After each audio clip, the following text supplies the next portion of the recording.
service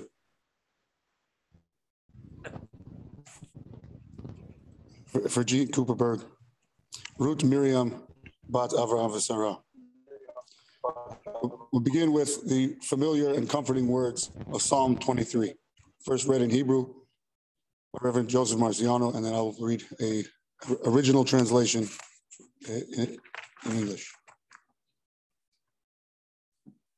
מזמור לדוד, אדוני רואי רוח שר, בינו דשר ביצנה ממנוחות תנערני, נפשי ישובב ינחני במעק צדק למען שמו, גם כי ארק בגצר מוות, וררה כי אתה עמדי, שבטך ומשענתך המה ינחמוני, תערוך לפני שולחן לגת צורריי, ישנת בשמן ראשי קוצר רוויה, אך טוב החסד ירדפוני כל ימי חיי, ושבתי בבית אדוני לאורך ימים.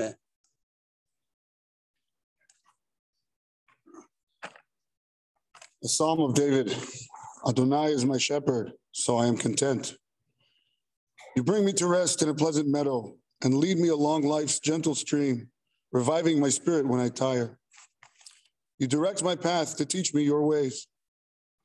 Even in the shadow of death, though I may walk through hard times, I shall not fear, because you are with me. With both support and gentle rebuke, you comfort me, guiding my every step. You prepare my life for me like a set table, arranged even with difficulties for me to overcome. You anoint my head with oil and keep my cup always full. Your goodness and kindness follow me all the days of my life, and even in the long days beyond, I shall always dwell in your house.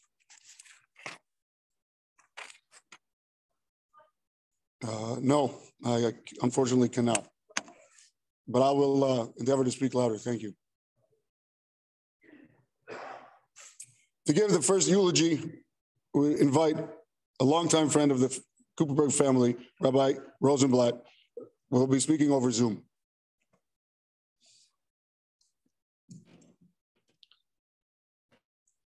Just want to make sure that everyone can hear me, make sure that the sound is working here. Rabbi, can you just confirm that you can hear? Yes, we can hear you. Okay, wonderful.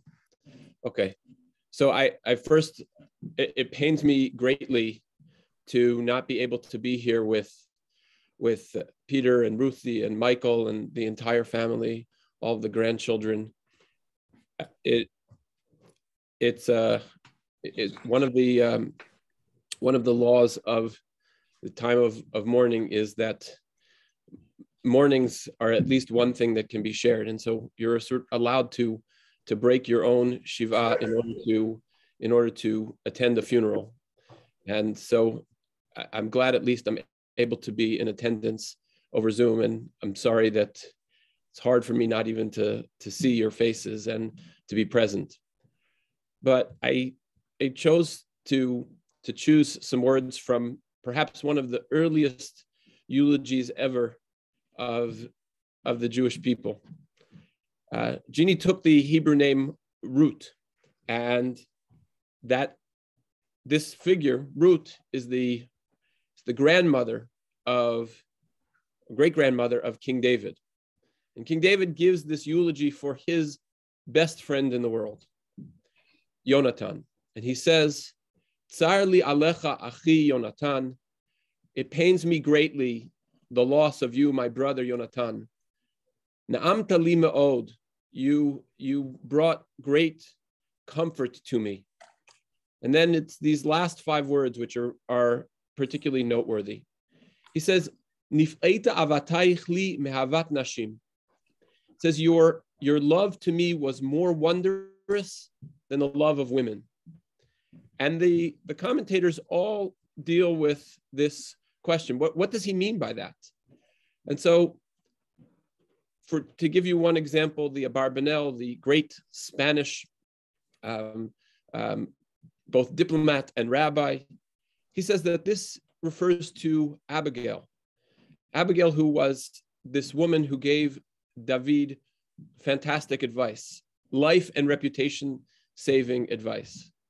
And I was first privileged to meet Jeannie at a chabura. I think Peter invited me to teach at a chabura, and I had the opportunity over a couple of different times to be able to join with them. I think maybe once in Vancouver and a couple times in Whistler.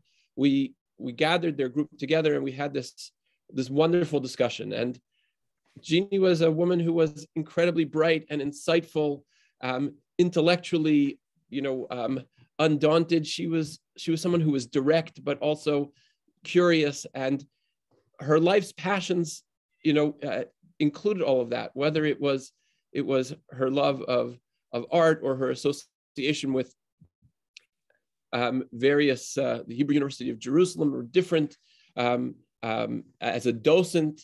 That was definitely who she was. She loved ideas. She loved wrestling with them. But that's not what brought me to this particular phrase.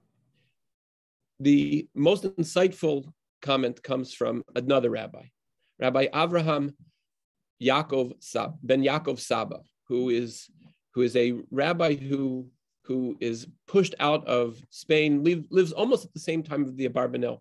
But he says something very interesting. He says that this eulogy is given because David is essentially taking over from Saul as king.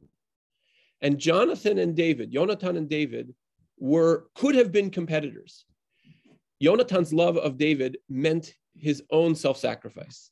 That when Yonatan supports David, when Yonatan helps David escape from his wrathful father, it means that Yonatan is denying his own ascension to the throne and favoring David.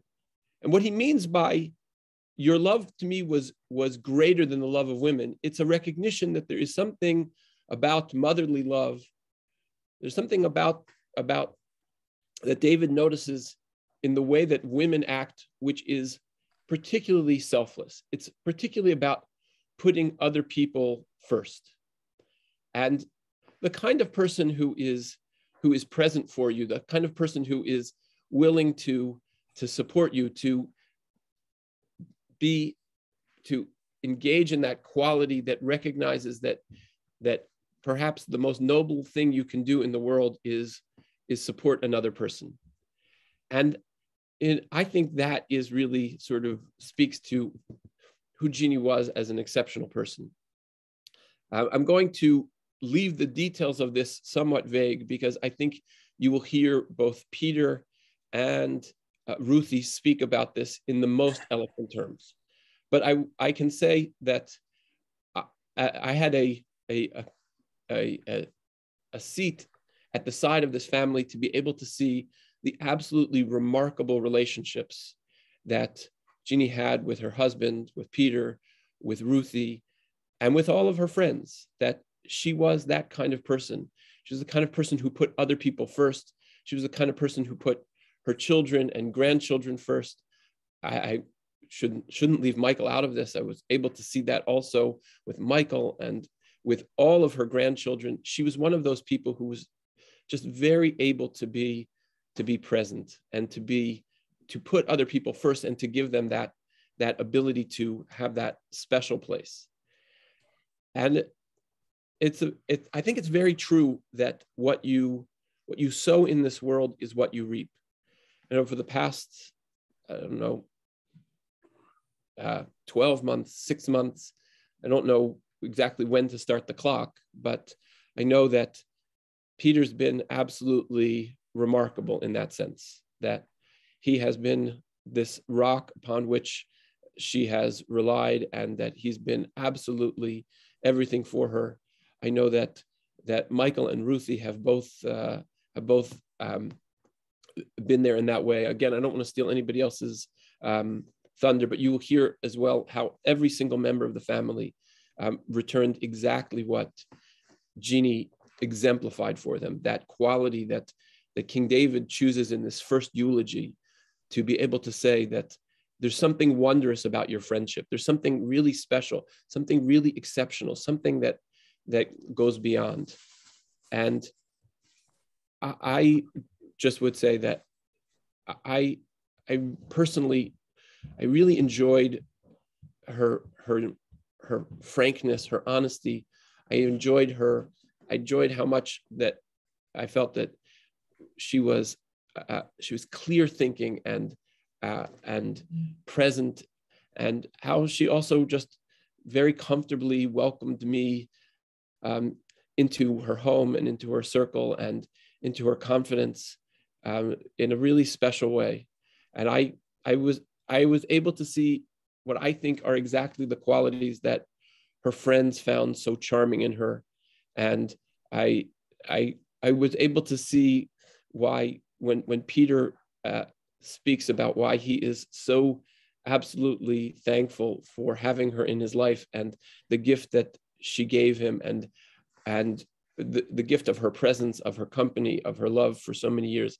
I feel like I understand exactly what he's talking about. And as the rest of the family speaks, I hope you are able to just remember these words, this lesson of the Torah, that there is something special about people who are able to make others primary in their world, who achieve their special character by making somebody else first. And I should say this, that Jeannie wasn't a doormat. She wasn't somebody who was, like the joke, the old joke about the Jewish mother, it's all right, I'll sit in the dark. That's not what she was. She was a strong woman. She did wonderful things. She contributed to our community in so many ways, Federation and Louis Breyer and the gardens there and museums and Hadassah Hospital, so many different places. But she was also able to be that strong, independent person, but also fully be there for other people. And so I hope as you hear the other members of the family, you'll be able to reflect and hear this accolade of King David sort of punctuating the vignettes and the memories that the rest of the family shares. I just once again want to offer my comfort to the entire family, and my heart breaks when I heard this news. I was just absolutely shattered. She was fighting such a good fight. We were holding out hope, and she kept the whole family strong until the very end. Shetei nishmata tzura b'tzura chaim, may her soul be bound in the bond of eternal life.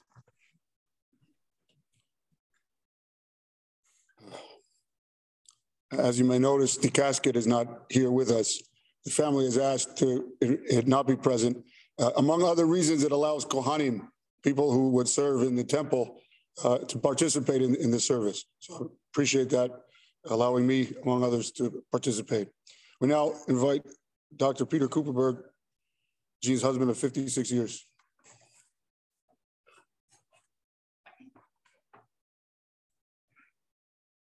Thank you, Rabbi. And thank you, Rabbi Andy. That was very lovely, and we greatly appreciate what you did. Let me tell you about my Jeannie. She was born during the war in a small town in Ontario to wonderful, can you hear me now? To wonderful parents, wonderful artistic and well-educated parents. Her mother, Agnes, had a degree a decade for 5 decades. And we have many paintings and sculptures that her father last made. She grew up in Saskatchewan, both Regina and Moose Jaw, and then came out to UBC for nursing, to Montreal to work as a nurse, and then went to London with her lifelong friend, Ruthie Brock, and she sold buttons in the famous Harrods department store.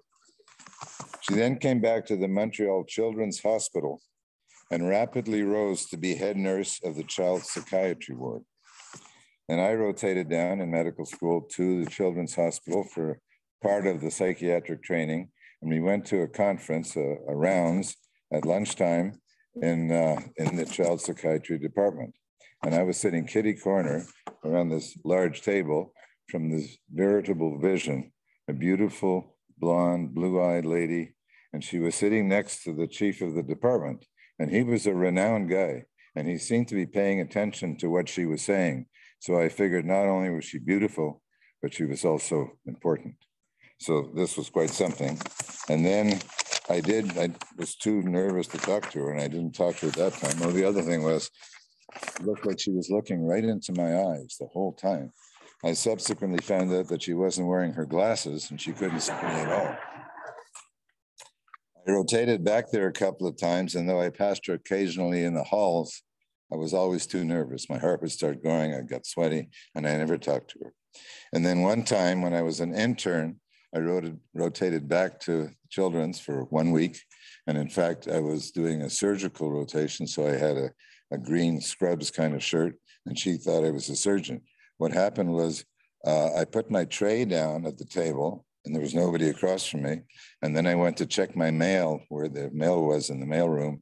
And when I came back to the table, there she was across from me. And it was right before the Nixon-Humphrey election. And we started talking about that. It was a bland topic, and I felt she was less intimidating when we had that discussion. And I worked up my courage and asked her out. And then we were together for the rest of the year. Towards the end of the year, I decided I was going to go to Israel and work in a hospital there. And she decided she was going to come with me, which I thought was a great decision. I guess I asked her, and she decided she was going to go with me. First, I worked at Tel Shemer Hospital in Tel Aviv, and she went to an Ulpan to learn Hebrew.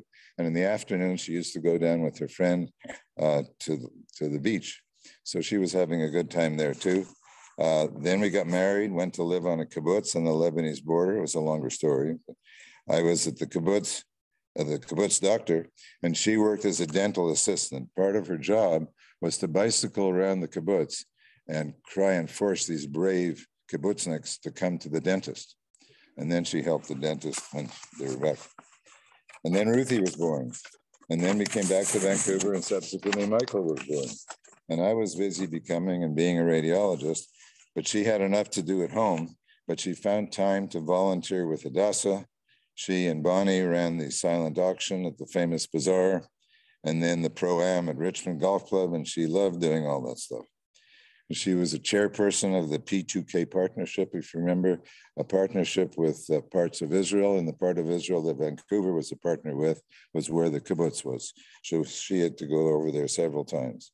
And there were the 33 years she volunteered as a docent at the BAG Vancouver Art Gallery, also with Ruthie Brock. And she did work part-time as a psychiatric nurse at VGH, also with Ruthie Brock. So Ruthie Brock, who's going to speak to you, played a very important part in her life too. She had innumerable friends over the years, and many of you are here, from her high school nursing class, and of course her sorority, Hadassah, then her book club and the golf club, and she was a loyal and beloved friend she was. Still, most of them are her friends. Many of you are here, and you're probably almost as broken up as I am.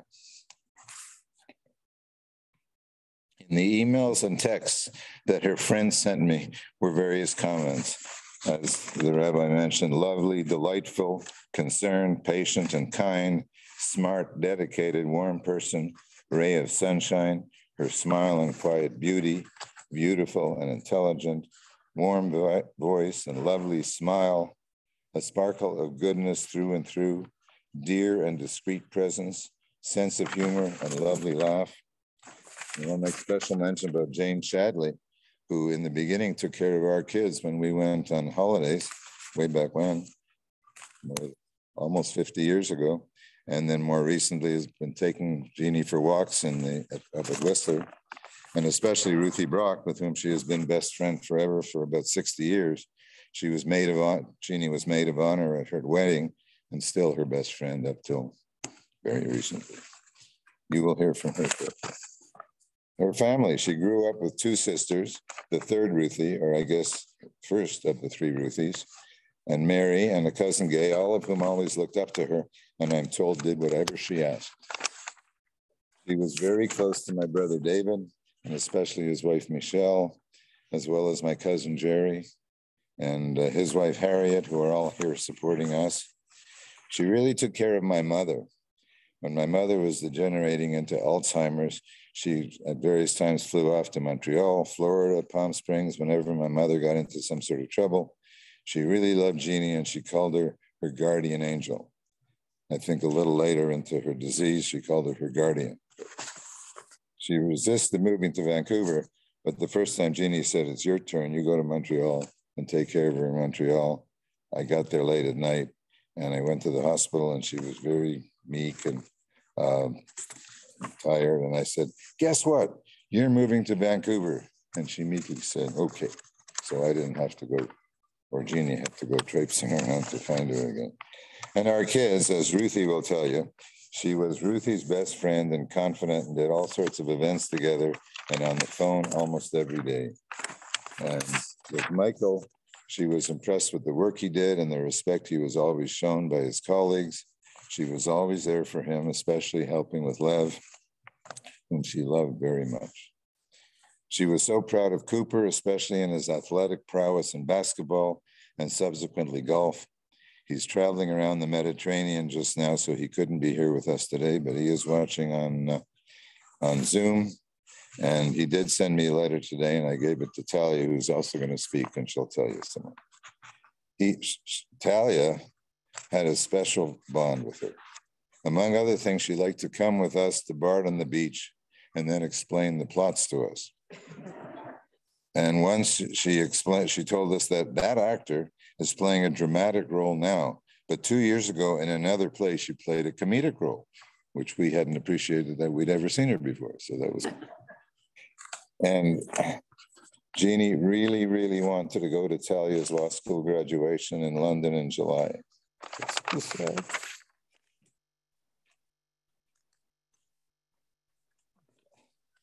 When Talia was little, she told her, Grandma, you enjoyed us so much.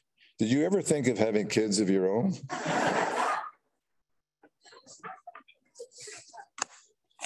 With me, aside from being a beautiful, loving wife, I was really spoiled. She did everything, taking care of all things. In our home, Whistler, food, taxes, finances, organizing and supervising all the repairmen, ordering stuff, and of course, remodeling the kitchens. Even in the last few months, she managed to order new linens for Whistler and a new chandelier for the dining room. And in the last few days, when people asked me, do we have an air mattress? Or where should we order dinner from? I couldn't say, ask Jeannie. And as I was driving home a couple of times in the last couple of days, I still thought of the kind of things I would tell her later. But she's gone. I really miss her. I'll always love you, Jeannie.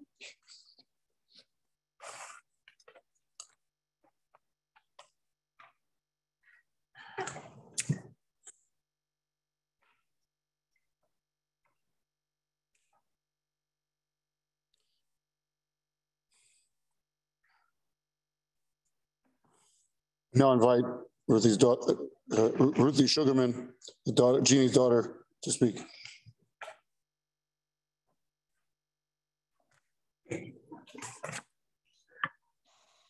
Okay. I understand why I'm so sad. Your mom is your very first love. From the moment you are born, she is the one. So this is like the biggest breakup you'll ever have. My mom, Jeannie, usually started the day with coffee and reading at least 3 to 4 newspapers, cover to cover, often in her robe with the craziest fuzzy bedhead hairdo you ever saw. If you know, you know. That made me laugh.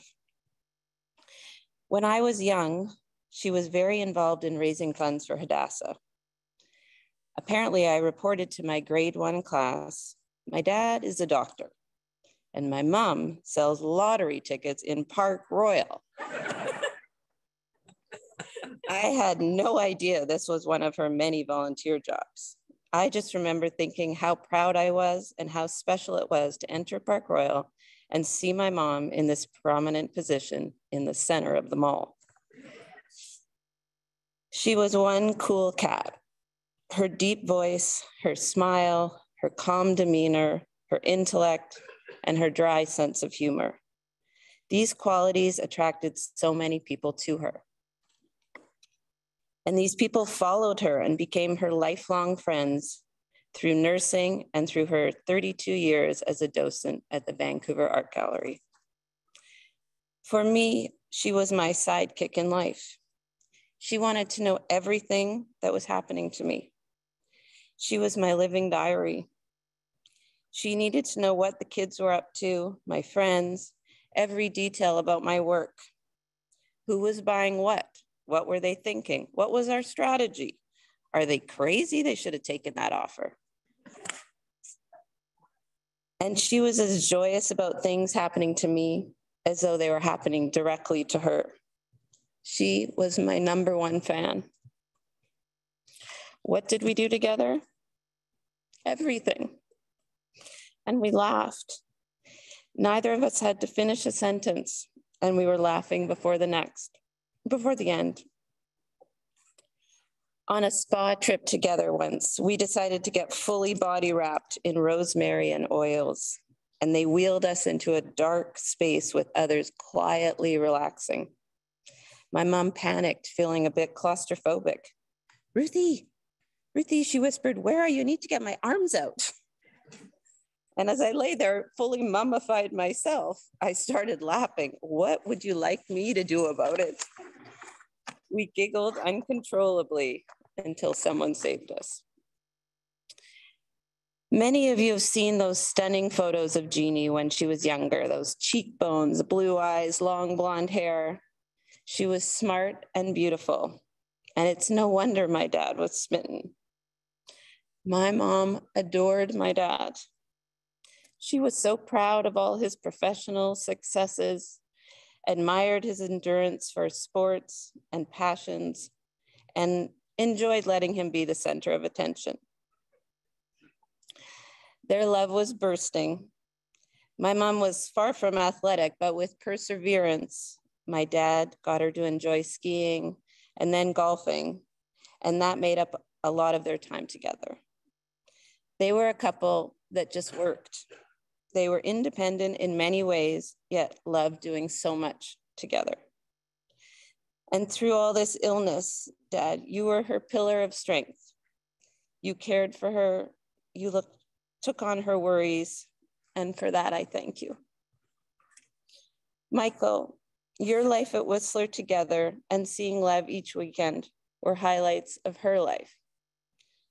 She hated driving downtown, but she would drop everything to pick up Lev in Squamish.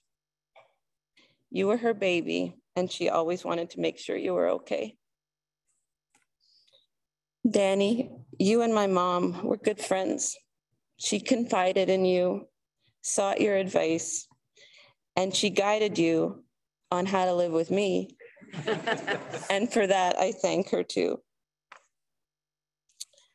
For me, my greatest joy was watching my parents' love for my kids. My mom was fiercely supportive of Talia and Cooper. Watching my mom cheer for Cooper in basketball was fun and nerve-wracking at the same time. Cooper was the best in her eyes. And if anyone else made a mistake, she would comment. Her last words to Cooper via FaceTime from the hospital were all about his traveling adventure he was on with a friend. They had discussed Pompeii, and she insisted he would love it. So that is where he went, and she was thrilled. And Talia was her soul sister. They are the same, both calm, both funny, both loyal, smart, and both with old souls that see life through a different lens. They shared a love of Shakespeare, art, travel. They both lived in London and shared the same passion for the history, the galleries, and the theater. Strangely, having Talia with me makes me feel like my mom's close by. And lastly, her friends. Wow, does she have a lot of friends? Devoted friends. They go back to her sorority sisters from UBC. She has her Vancouver Art Gallery friends, her docent friends, those from Hadassah, her Mariners Walk Courtyard friends, the North Shore and West Side buddies, longtime Whistler friends, avid golf friends, and those from her 46-year-old running book club. That is a lot of books. My mom was a loyal friend to those she loved, and they loved her back. intensely. The group of friends and family who have been on the cheerleading squad while she was sick are the most attentive and caring group of women. Each one has reached out in one way or the other to me, and they all claim Jeannie as their best friend. Yesterday, even Rosalina, her housekeeper of 30 years, said Jeannie was her best friend, like a sister who always had time to listen. Each one of you has your own memories of my mom, and I would bet there was a lot of laughter involved. She truly loved you. I was born in Israel, and that was one of my mom's favorite places. She understood Hebrew, lived on a kibbutz, and loved returning back often. The day before she passed away, I was lying beside her and decided to play some music from my phone, some Israeli music. And she and I sang along together to Yerushalayim Shel Zahav. So we came full circle. A wise friend told me it wouldn't hurt so badly if the loss wasn't so big. So Mom, I love you and I miss you. I'm gonna see you again one day.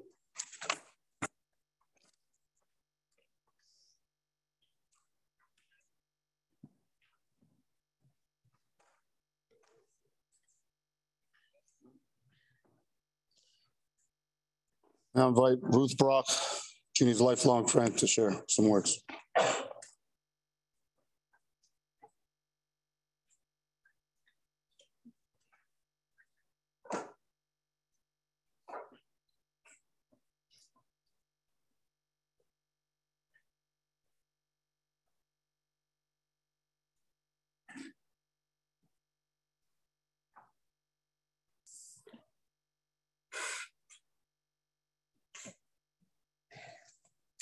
I'm one of the Ruthies in Jeannie's life, Ruthie Brock. My friend Jeannie, my close companion, my constant presence for 60 years. We stayed in touch every day, if not in person, talking on the phone. Our famous phone calls, at least an hour long. We covered everything, domestic affairs, international issues. It began back at UBC, School of Nursing. We shared the angst of student life. Too much to study, too many assignments, racing back and forth between St. Paul's Hospital and the campus for afternoon lectures. Juggling sorority obligations and parties, and the joys and heartbreaks of boyfriends. After graduation, we went together to Montreal, where we worked at the Montreal Children's Hospital on the emotionally disturbed children's ward. When we had saved enough money, we packed up our trunks and off we went to Europe. We thought we'd stay there quite a while. France, Paris, Saint-Tropez. We got stuck in Saint-Tropez. I think that's where Jeannie got her Brigitte Bardot vibe. When we ran out of money, we had to go back to London to look for work. The British hospitals were having nothing to do with nurses who got their training at some university in faraway backwater of British Columbia. No siree. So Jeannie and I got jobs at Harrods. I was upstairs in the Royal Dalton Bunnykins, and Jeannie was down in Buttons. And of course, there were small sales there, and the hardest thing for her was to make change in the old-fashioned British money. 20 shillings to a pound, 12 pence to a shilling, throw in a guinea at 21 shillings. You try it. Traveling and working with Jeannie was smooth and easy. Of course, things around us went wrong, but finding solutions and agreeing with each other is a piece of cake. Jeannie's air of gentleness disguised as a strong ability to get things done. I happily went along. Jeannie was always so pretty.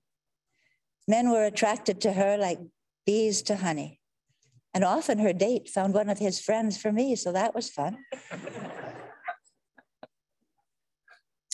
In London, she met a man who was so taken with her that when he found out we were looking for a place to rent, he let us stay in his beautiful Chelsea townhouse for several months while he was away in New York. After London, we were apart for a while. I was in the Yukon and Jeannie was in Israel. Then we both landed back in West Vancouver. Now we had husbands, and very soon we had babies too. As new wives and mothers, there was lots to talk about. Every detail got discussed at length. Problems of bringing up children, 2-year-olds, 4-year-olds, 6-year-olds, all the way up. And husbands with funny ideas. Then the need for exercise hit the world. Jeannie and I signed up with the League for Healthy and Beautiful Women. The exercise program consisted of walking proper posture and learning a few dance steps to the tune of Alley Cat. We moved on to real workouts with Sue Hill at the rec center, headbands, wristbands, the works. Women's lib struck. We felt the need to get a job so that when we were asked at cocktail parties, what do you do? We could say something other than we're housewives. So off we went. Jeannie went first to take the 3-month nursing refresher course. It was hell. We both knew that we wanted nothing to do with surgical medical nursing. So it was the psychiatric ward at VGH. And we'd been away for 14 years. Everything was changed. Now everything was wrapped in plastic and disposable. No more sharpening the burrs off old needles for reuse. No more having to stand up when the doctors came to the nursing station and give them our chairs. We were something called casuals. We worked a couple of days now and then.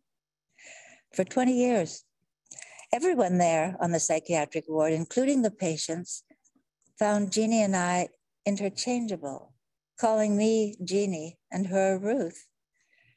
This was puzzling because we don't look anything alike. She was blonde and I was a brunette. It happened at the art gallery too.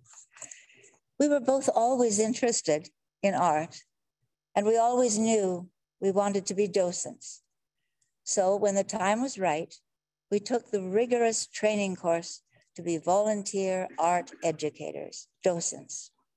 Once we passed the tests and the evaluations and were involved in taking children of all ages to see and talk about the art, we were happy.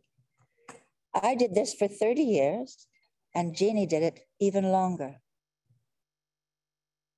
Then we got older and we were facing daunting challenges. We couldn't get together much anymore, but we still talked on the phone about our children and our grandchildren and how proud of them we were and how much we loved them. And about Nadal, can he win at tennis? And Ukraine and that terrible, what to do about terrible Putin. Jeannie had something interesting to say on all topics. She liked to laugh. We laughed a lot. She was smart and realistic, down to earth. For example, recently, her daughter Ruthie wrote a beautiful article about Jeannie and me online for Women's Day. In glowing terms, she described our enduring friendship. I was on cloud 9 thinking, oh, I'm part of something so lovely. Jeannie's comment was, very nice, a bit exaggerated. Nevertheless, I could always count on her to understand and to know what I felt and thought. And she agreed with me, usually. Many of you here will agree with me when I say Jeannie was everything one needs in a friend. She was the best. Thank you.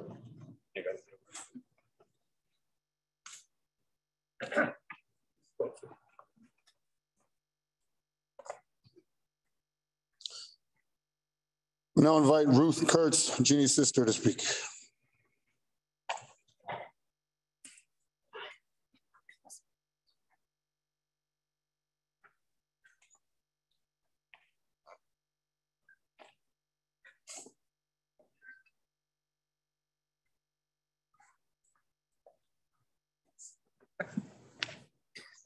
I'm actually not I'm not the original Ruth.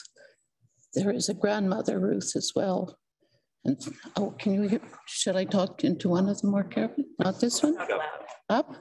No, to speak louder. Speak louder. Okay. Loudy, mommy. Tiago used to say. I'm not the original Ruth. We had a grandmother Ruth. And actually, Jeannie should have been named after her. I was named Ruth Isabel after my two grandmothers. Jeannie should have been the Isabel because my mother was the eldest daughter of the eldest daughter of the eldest daughter for 7 generations, and they alternated Agnes's and Isabel's. But my mother decided to call her after her second name, Jean. So I got the Isabel and the Ruth, but I see Jeannie really should have taken it. Anyway, we all have, lots of us have Ruths. My sister Mary has a Leah Ruth. My cousin was Ariel Ruth. We're everywhere. But I was glad to know that Jeannie took Ruth as her Hebrew name. So we all are Ruth. At any rate, I am the one who knows Jeannie from day one, at least my day one. She was not quite 2 when I was born. And I was born in the little town of Guelph. We lived in a house that was located between the river and the railroad track, very conveniently for a mother with a 1-year-old, 1.5-year-old that Jeannie was. But we didn't stay there long. Dad was in the Air Force during the war. And he had been already transferred twice from Dunville and then Guelph. We were then transferred immediately to Clinton, where he was fortunately, he had bad eyesight, so he couldn't fly. And fortunately, he was a little older and a teacher, so they made him an education officer. I think the alternative was to be a gunner in the back of an aircraft that no doubt wouldn't have survived, and we wouldn't be here. At any rate, he survived the war, fortunately, and we headed to Vancouver from there, although we had several trips back and forth to Saskatchewan in the meantime, so I think we crossed the continent several times by the time Jeannie was 4 and I was 2. We lived for a year in Vancouver where my dad did a master's degree at UBC. And then unfortunately, he had wanted to stay in BC. He loved the place, but he was given a job back in Regina where he'd been born and his elderly parents were. So back we went. But there was a really saving grace there because finally there was some extended family. My mother, I realized, had raised us in, rental circumstances for 4 years without any sisters, mother, aunts, nobody, just mom and the 2 little girls. So we were a pretty tight group. I relied on Jeannie. She was my big sister. I admired her marvelously. Every picture we have is my mother having made identical clothing for us, either coats or dresses or sundresses and bonnets. And the pictures taken, I was holding my sister's hand with this look of great admiration on my face. I just thought she was the cat's whiskers. And I relied on her because she rode, she mowed the path before me. When I was going into grade 1, I thought, oh, well, Jeannie made through grade 2, so maybe I can get through grade 1. She gave me hope. She really gave me hope.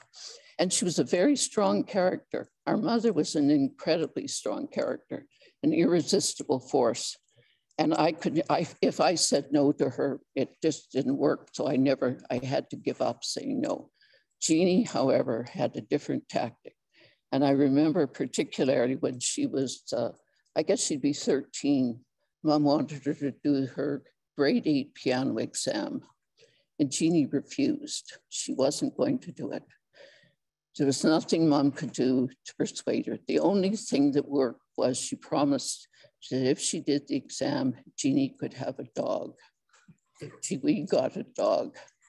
I unfortunately did not learn that tactic.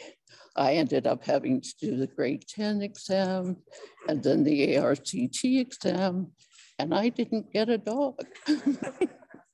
I had no bargaining power. Jeannie I was her little sister. I don't think I ever pulled rank on her. It wouldn't have worked. She would take me to the swimming pool, and because she couldn't see without her contact lenses or glasses, she would have me there as her sidekick. And of course, she was lovely and blonde, and there were lots of people looking at Jeannie. So Jeannie would say to me, Ruthie, tell me if you see anybody I know. So I had to prompt her as to who the admirers were. Jeannie left home when I was 15, so there was my constant companion gone. And we really never lived near to each other again. And Jeannie we both went off to Montreal, but I before her. Then I went to Philadelphia, she went to Montreal. She went to England and Israel, I went to Brazil, but we ended up at least in Canada. And recently we could talk. Fortunately, we could talk all the time. And recently, even when Jeannie was ill, she did the big sister thing. I had somehow acquired an early COVID, and I think I became mostly deaf. I could, at least in one ear. And when I was visiting Jeannie, she was so impatient. Didn't you hear me, Ruth? You need hearing aids, Ruth. What's the matter with you? Can't you hear? I said, no, I can't hear, actually. I actually can't hear. You need hearing aids, Ruth. And I went to visit a friend, and she came back, when I came back, before I went back to Saskatchewan, or to Toronto, and she said to me, what did you do when you were with your friend? You spent 3 days with her. Couldn't you hear her? I said, no, I couldn't hear anything. And she said, what? You spent 3 days with your friend and you couldn't hear her? Why didn't you speak up? I said, well, I spoke up. I couldn't hear. She turned it to me and spoke up, and then turned away and spoke to everyone else, and I couldn't hear. What did you do? I said, I smiled. What else could I do? At any rate, I had to go back to Toronto. She was getting very, very ill, but she did not give up. I think the last conversation she checked to make sure I had my hearing aids. So here I am, hearing aids attached, and unfortunately I can't hear her voice. And I'm going to miss her absolutely terribly, absolutely terribly. She was just a marvelous woman. And what I wanted to say was that she, through all the struggles of adolescence and young womanhood, when I first saw her very, very happy, it was when I met her with Peter. And she has been very, very happy ever since.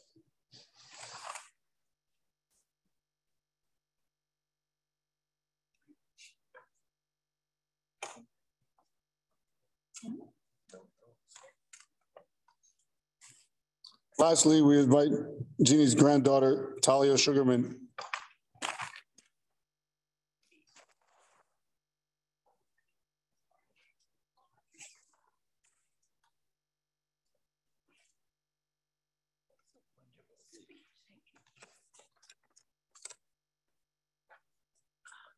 So because Coop couldn't be here, he sent a few words for me to share. So I'll read those now. He wanted to say, Grandma meant more to me than I could ever express. She was kind, empathetic, caring, and a compassionate woman who impacted my life along with many others in ways unimaginable. Whether it be a funny story, a meaningful life lesson, or even a small suggestion, Grandma was always willing to help and most often put others' needs ahead of her own.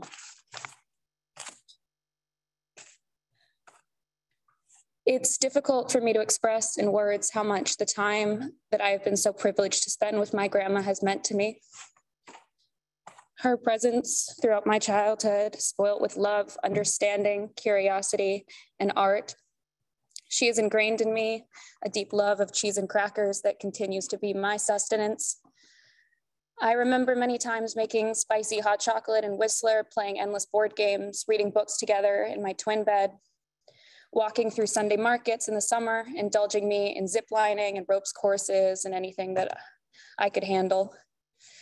You've bolstered my love for art, incessantly teaching me through books dedicated to art, to all the gallery exhibits that I was given bespoke personal tours to, driving me to my arts umbrella classes, quizzing me on my life, my friends, and my general thoughts while I scarfed down mac and cheese at the market. She was always supportive of my interests while challenging my ideals and conceptions, and upon reflection, I can't express how much that has shaped my confidence and drive today. She's always been the constant why in my head. Through all the art gallery tours she guided me through, and every Bard on the Beach play I could manage to see with both my grandparents, she bolstered my love and expression for creativity and for exploration. I still cherish all the knowledge and inspiration she drew from every painting or play she explained to me. Even more, I'll always try and live with the passion she clearly had for all these wonderful things that she shared. My love of Shakespeare and art all started with my grandma and will live on in me. I believe many of you here have had similar experiences with Jean and what she shared of herself with you, and will hopefully all take those feelings with you and experience the joy I do every day. I think of her, and every day I see the world as she did. So I love you, Grandma, and thank you.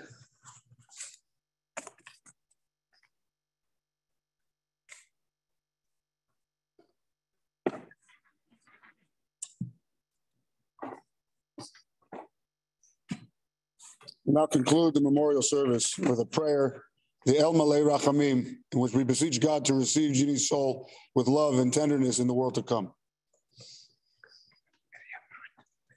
Miriam. Ruth Miriam Bat Avanza. אל מלא רחמים שוכן במרומים, המצא מנוחה נכונה תחת כנפי השכינה, במעלות קדושים וטהורים, כזוהר כמזהירים, את נשמת רות מרים בת אברהם ושרה שהלכה לעולמה, בעבור שאנחנו מתפללים בעד הזכרת נשמתה, בגן עדן תהיה מנוחתה, לכן בעל הרחמים יסתיר את כנפיו לעולמים, ויצרור בצרור החיים את נשמתה, אדוני הוא נחלתה, ותנוח בשלום על משכבה, ונאמר אמן. God, full of compassion, who dwells on high, grant proper rest on the sheltering wings of your presence, and the lofty levels of the holy and pure souls who shine as the brightness of the firmament, unto the soul of Ruth Miriam Bat Avraham V'Sarah, who has gone into her eternal world, for whose memory we pray. May her repose be in paradise, and may the Master of Compassion bring her under the cover of God's wings and bind her soul in the bond of life. May the Lord be her heritage, and may she repose on her resting place in peace. And let us respond, Amen. The funeral procession will now make its way to Mountain View Cemetery on 35th and Fraser. We ask to please let the pallbearers follow the hearse most closely. The pallbearers will be Michael Cooperberg, Dan Sugarman, Tiago Kurtz, Dan Kurtz, David Cooperberg, Larry Goldenberg, and Jerry Bernstein. Words of conclusion. It's a remarkable thing to find the life that has gone still leaving so much light.